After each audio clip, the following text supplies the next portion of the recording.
Good afternoon, everyone. Welcome to another episode with the live econ guy. It's been a while since I made another video. In this video, I want to cover a couple of things. So, first things first, we do have a new administration. Trump was elected as our next president. So, I kind of want to discuss what might come of that. And we also had another Federal Reserve FOMC meeting, so they decided to lower the policy rate by another 25 basis points. So that one was kind of expected, nothing too surprising.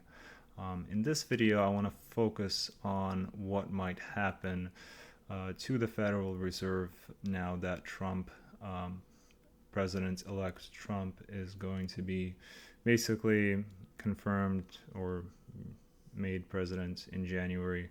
The House and the Senate also seem to be going Republican, so he's going to have a lot of leeway to make a lot of changes. And recently I started looking at this body of work called Project 2025. It's actually a book called Mandate for Leadership, The Conservative Promise.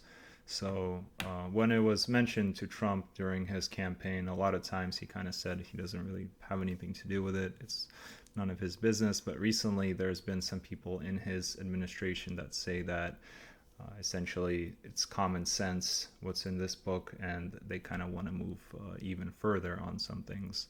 So I just want to mention and give you some highlights about the Federal Reserve section of this book. So this guy, Paul Winfree, he's the main author of the Federal Reserve section. This guy is from the Heritage Foundation, served in both the Biden and Trump administrations, and holds a PhD in political economics. So what is this guy saying in his book about? There's a bunch of stuff he's saying, but I want to highlight mortgage-backed securities in this video. So if you guys are interested, if you like this content about Project 2025, do let me know, and I'll make more videos about this. So one bullet point that he points out is that the Fed must wind down their balance sheet. So he criticizes that there's currently no oversight, that the Fed can buy basically whatever they want. They can choose winners and losers. The government doesn't really put any kind of structure like, hey, you have to have this much treasuries and this much. There's not really a ratio set in place. So currently they hold a lot of trillions of mortgage-backed securities and a lot of US treasuries, which are less problematic.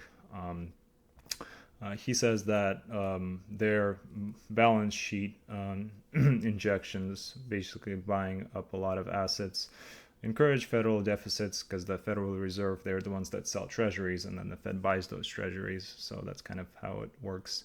And support politically favored markets. So sometimes, especially during COVID, the Fed bought a lot of mortgage-backed securities. So they kind of favored real estate a lot during COVID, from like 2000 to 2022.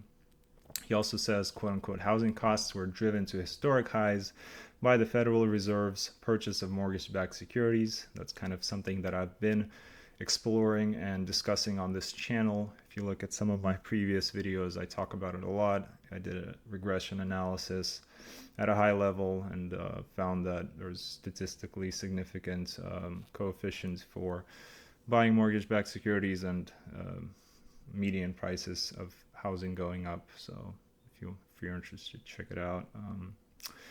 Also, he says that Federal Reserve purchases should be limited by Congress. So that's currently the mandate of the Federal Reserve is price stability and full employment. So it's kind of broad. He's, I think, saying that it should be more specific, that they can't just buy assets and do that kind of a thing, because that's a recent phenomena starting in the 2000s. He's basically saying wind down balance sheet to levels that existed before the 2008 crisis. So that's a very bold statement, because the current runoff program that the Federal Reserve is running, it's going to take decades and upon decades for the runoff to happen. And I don't think they want everything to run off to levels that existed before the 2008 crisis. They want a regime where there's ample liquidity. So I don't think that's their goal. Next bullet point that I want to discuss that this guy mentions in this book is limit. He wants there to be a limit future balance sheet, basically to limit future balance sheet expansions to U.S. Treasuries. So this is a really interesting one. The last video that I made, the Fed at the FOMC meeting, I think this was like 2 meetings ago, they announced that the current runoff program, they're no longer going to reinvest any excess into mortgage-backed securities, which I think is really interesting. Which is partly what this guy is saying in part.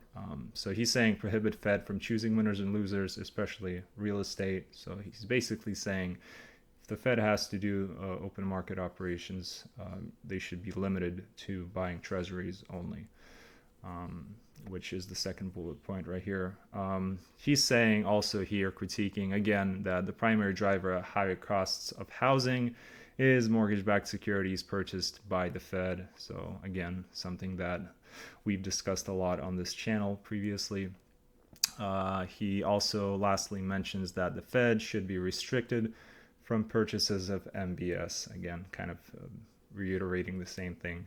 And he says they should sell off current assets, which doesn't really solve the problem because those assets held by the Fed, the mortgage-backed securities, they're backed by the U.S. government, basically, because they're Freddie Mac and Fannie Mae and all those. That's where they originated. So if those bonds fail, the government should be the one that's responsible. So it doesn't really solve the problem. But if they allowed them to mature without replacement, that does solve it, because once the bond matures, it's gone. Nobody's responsible anymore. That's specifically the government. So yeah, that's this guy, Paul Winfree, and it's Project 2025. It's what he is proposing. So I think it's really interesting because seeing him talk about mortgage-backed securities, it's not something that you see a lot on the news or even in literature these days. And we discuss it a lot on this channel. So I was kind of surprised to see it in this book, and him making a correlation to mortgage-backed securities and higher prices of housing and that kind of phenomena. So interested in hearing what you guys think about this. Again, I'm just exploring this book, specifically the parts about the economy. I don't think that it's something that's necessarily going to happen. I think it's something that is interesting and